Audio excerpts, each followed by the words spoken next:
Having a chronic illness is like having a second full-time job.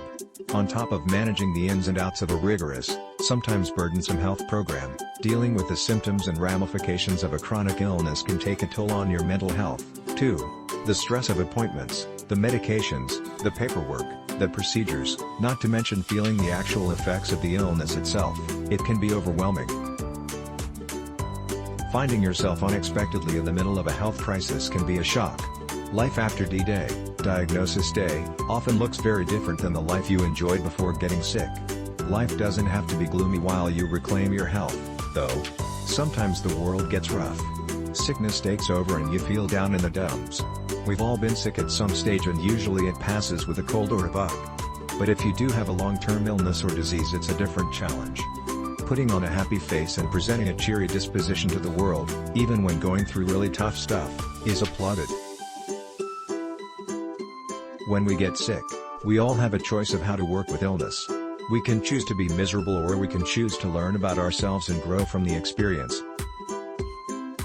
I strongly believe that every experience we face in life can teach us something. Whether we learn something about ourselves, such as our health limits, or something about the world, such as things that trigger a crisis, I believe that we can always find something to learn. So, when we are in difficult situations, instead of dwelling on the bad outcomes, let's try to focus on the positive ones. Here are some positive ways to achieve that. Put yourself first. Don't compromise your health for anything or anyone. Take pride and joy in looking after your body. If you have to give up something, or take on something new in the name of maintaining good health, do so with a smile, and know that ultimately you did what is best for you. Remember that you're not alone. You aren't the only person going through what you are going through. So many people around the world are in similar situations and are willing to give support. You can meet people in real life and online who will share their experiences, along with tips about how they manage life with their respective conditions. A simple Google search can connect you with thousands of forums and pages dedicated to meeting other people like you to help you get through the hard times. Having a support group makes a world of difference. Don't let yourself get bogged down by side effects. Whether it's headaches, an upset stomach, or dry mouth, the more you can manage your symptoms, the more you can focus on feeling good. Let the illness make you stronger. Take time throughout the week to reflect on what the illness can teach you about life, something that you may not have learned had you not been faced with this adversity. It's not often you take time to think about what you've gained from a bad situation. Remember, your body is sick, not your brain. Remind yourself that you are not required to feel sad just because you are sick, and delineate a happy divide between physical aches and pains and emotional ones. You can be in pain and not suffer, or at least not add to the external suffering with a poor me monologue in your head. Feel it all the way, so much so that you can't feel the pain. Eat clean food. In addition to boosting your recovery with nutrition, eating well while you're sick will ensure you don't have the added food guilt mood baggage of pigging out while not exercising. Sweat it out. Even if the last thing you want to do is exercise, working out, with your doctor's blessing, can be a huge mood booster. Get the blood pumping and the endorphins running through your veins. Exercise is an excellent way to work off stress and tension and is a positive change to make toward leading a healthier life. It can also help you see yourself as healthy and vital instead of sick and frail. Music. Headphones are never far from my reach. Music evokes all sorts of feelings, you don't need me tell you that.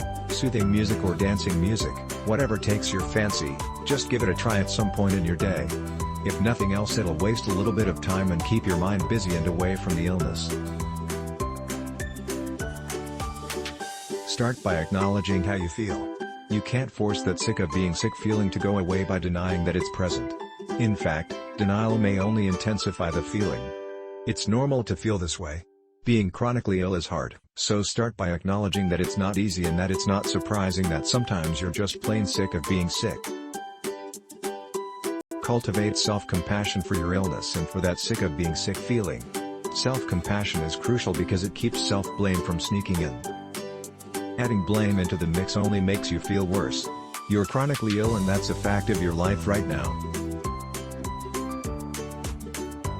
No blame allowed, either for being sick or for being sick of being sick. It's natural to get fed up at times with ongoing pain and illness. Take refuge in the universal law of impermanence. Nothing stays the same for long. including your moods and your physical symptoms. Remind yourself that even if you get worse before you get better, your symptoms will improve a bit at some point. It's part of the ups and downs of chronic illness. Moods change too, meaning that, even if you feel just as sick tomorrow, your mood may have changed such that you're able to be more accepting of your illness and not have that sick of being sick feeling. So, be patient and wait for things to change, both physically and emotionally. Challenge yourself to find something pleasant going on around you. This can take you out of exclusively focusing on this difficult emotional state.